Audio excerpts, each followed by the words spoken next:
Hello, I'm Matt Galloway, and this is the Current Podcast. DNA testing can be high-stakes business, especially when it comes to something like paternity tests. But a CBC News investigation found that Viagard Acumetrics, a Toronto company, sold inaccurate prenatal paternity tests for nearly a decade to customers right around the world. The wrong results led to heartbreak, family court battles, and people's lives turned upside down. Jorge Barrera is with the CBC's Investigative unit. Jorge, good morning. Good morning. Why did you start looking into this story in the first place? Well, this started a few years ago. I received a tip that a Toronto DNA company was selling fraudulent DNA tests in conjunction with a group selling fake Indigenous status cards. I interviewed a couple of people who had suspicions, and they actually sent in their dog DNA to the company. And the results came back saying that their dogs had Indigenous ancestry. We then sent DNA from 3 CBC employees with no ancestral connections to North America. And sure enough, they came back saying that they had Indigenous DNA from this continent. And from there, more red flags appeared. Okay, but how did you move from looking at Indigenous testing to paternity tests? Roughly about a year and a half ago, one of the founders of this social media-based group of people whose lives were upended by wrong prenatal paternity results from Viagard reached out and contacted me. And these are tests that are done when the woman is pregnant to figure out the paternity. They had seen my reporting on Viagard and wanted me to look into what they had been through. And that's how this investigation started. As many do, someone from the public reached out and said, hey, check this out. What were some of the stories that you heard? I connected with Coral Mayer, and she's from North Bay, Ontario. She was 19 years old and made a documentary about her unplanned pregnancy. When I first found out that I was pregnant, I honestly felt like I had no right to be excited because it wasn't planned, because I'm not in a relationship, because it just didn't feel like I was supposed to be happy about it. And she carried a lot of shame about what she was going through because of what she faced.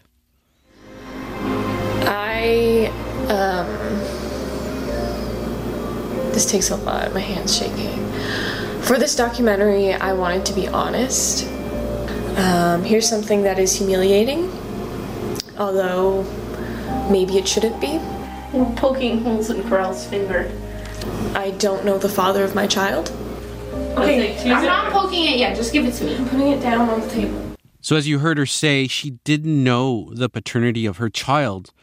So she started searching for these types of prenatal paternity tests, and she actually typed in Google, prenatal paternity tests near me, and up popped this Toronto lab, Viagard Acumetrics. Do you think that's enough? Here, do you want to focus There's on definitely it? enough in there. I can't get the focus, so if you wanted to focus on there, you should do it. Hey, my finger is throbbing. It's because of all the pressure I was putting on it. Ow. So that's Mayer filming herself using Viagard's do-it-at-home kit, which came with a little lancet to prick her finger, which she does. You heard her saying, ow. And then she squeezes these drops of blood into a vial. And then she got an inner cheek swab from the man she thought was the dad, packed them all up, and sent them in a box to Viagard for testings. The results said he wasn't the dad. So she had to do another test with another man, and this time there was a match. She then had a healthy baby girl, but after that birth, there was more conflict. The man, who was ID'd as the biological father, wanted another test, so they turned again to Viagard, this time for a postnatal paternity test, which you actually have DNA from the child. But this test, it came back saying that he wasn't the dad. So the same company, the same man, but 2 different test results. That's right. And 2 different labs eventually confirmed that the first man that she tested, the one that Viagard had ruled out, said, you're not the dad, was actually the biological father. Oh, wow. So what was all of that like for Coral?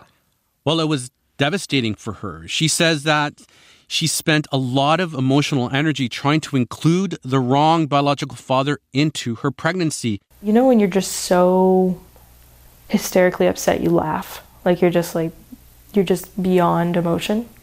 And you just start laughing because you're like, there's no way that this is real. There's no way in any world that this is happening, for real. Are there other people?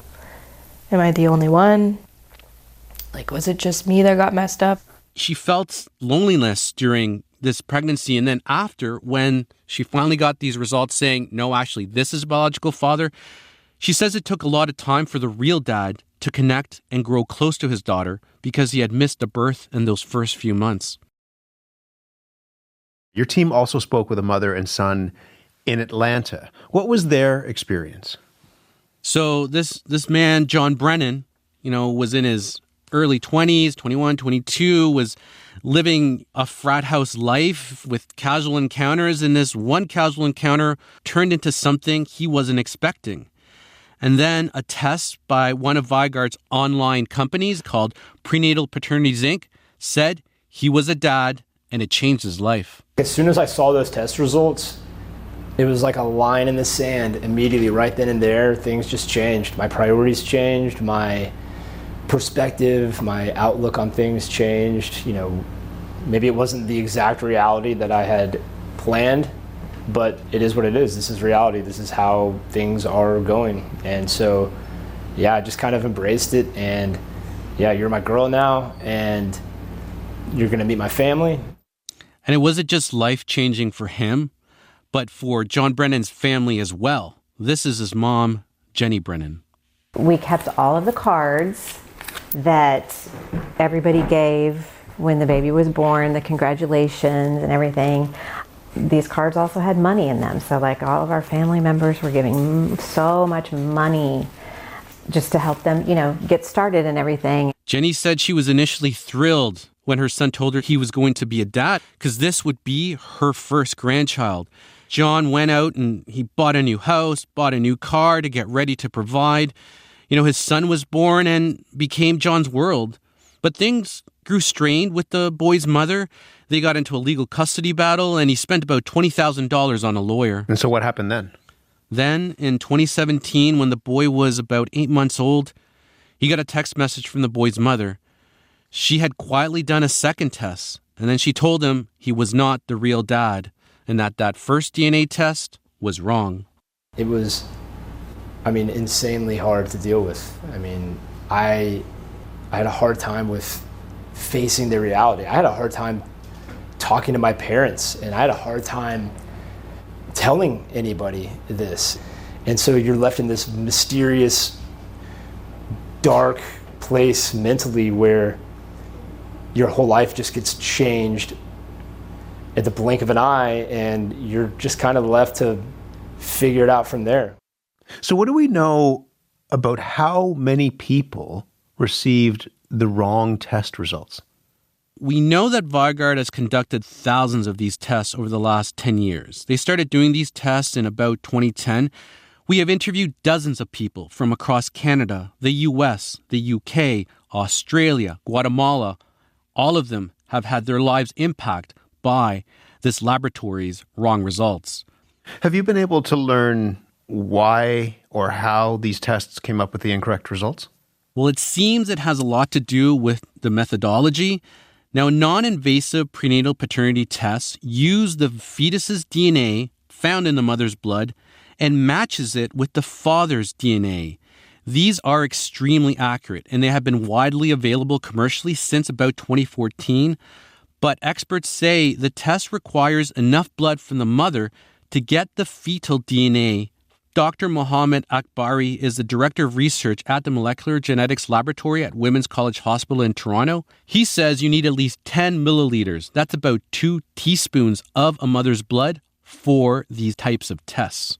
The important part of prenatal non-invasive testing is the blood collection from the mom. And that blood collection is not something that could be done at home, because we need the plasma in order to extract cell-free DNA from that plasma. At home, at most you can get one or a few drops of the blood and dry it on let's say, a piece of paper. So that really calls into question Vygaard's methods of using a few drops of blood pricked from a finger. Akbari says that these tests are designed to determine paternity by matching thousands of data points between the fetus and the father's DNA. This makes it very, very unlikely to get these types of false fathers that Vygaard delivered over and over again.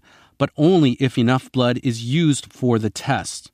Now, some of the former customers we spoke to who used Vygaard's prenatal paternity test in and around 2014 and 2015 said someone who looked like a nurse and contracted by the lab actually showed up at their house to draw their blood from a vein.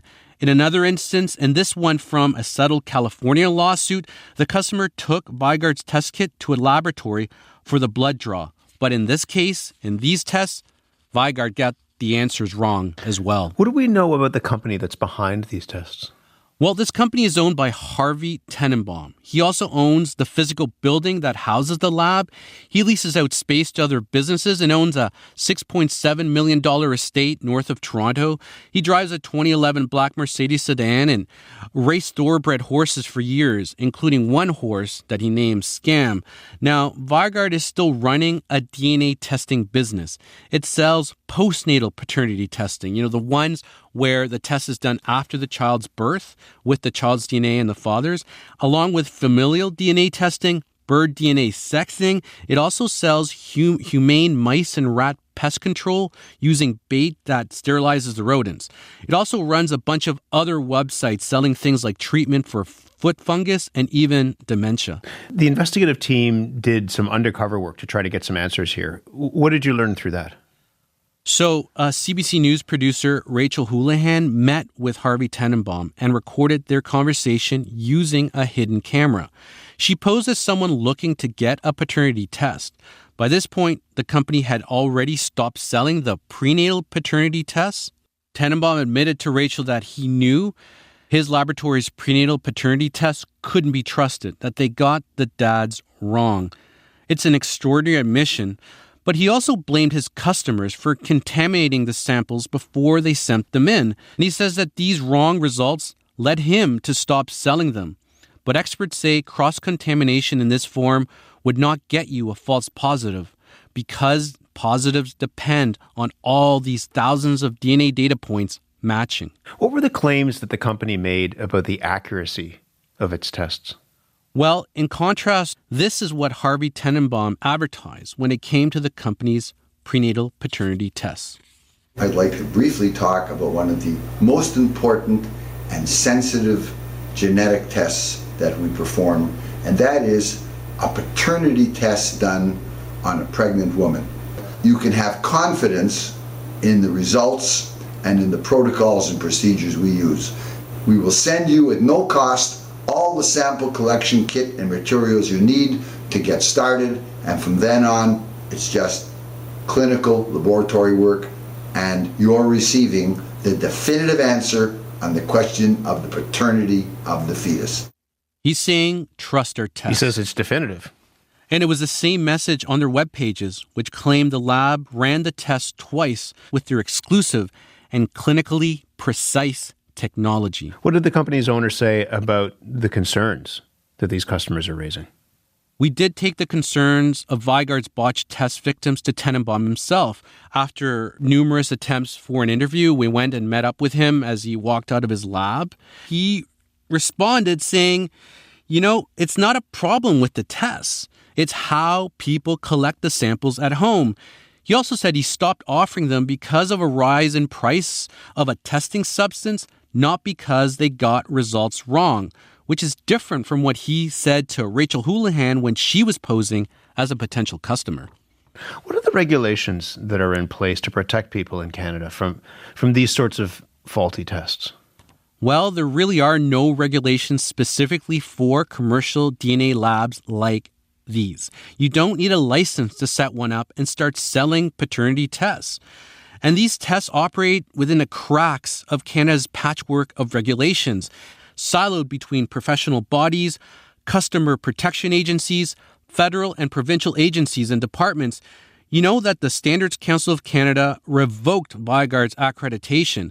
The lab fought them in court, but in 2019, it ultimately lost, and it was stripped of accreditation over its unauthorized use of the SCC's logo, the Standard Council's logo, which appeared on its online sections about prenatal paternity tests. It was only accredited for familial relationship DNA testing for Immigration Canada. Were there complaints about these wrong tests that they had received? court records from this case actually revealed that the SEC, the Standards Council, had received several complaints about Vygaard over the accuracy of its paternity testing. But the SEC didn't do anything about it because it wasn't within its mandate. Manzawadi is a professor and research director for McGill University's Center for Genomics and Policy. He says Ottawa has a clear role to play in protecting consumers. You can't underestimate the impact that results like this have on individuals. We might think it's just you're getting a false positive or you're getting... No, it reverberates on multiple individuals. These companies proliferate. There are lots of them out there. And so you have to have a mechanism that will allow this type of assessment to happen in an orderly and efficient manner. There is a role for Health Canada to play in that. We reached out to Health Canada about this, and they told us they aren't responsible for regulating DNA companies like Vygaard. Jorge, thank you. Thank you. Jorge Barrera is with the CBC's Investigative Unit. You can read more about this story on our website. Go to cbc.ca/news.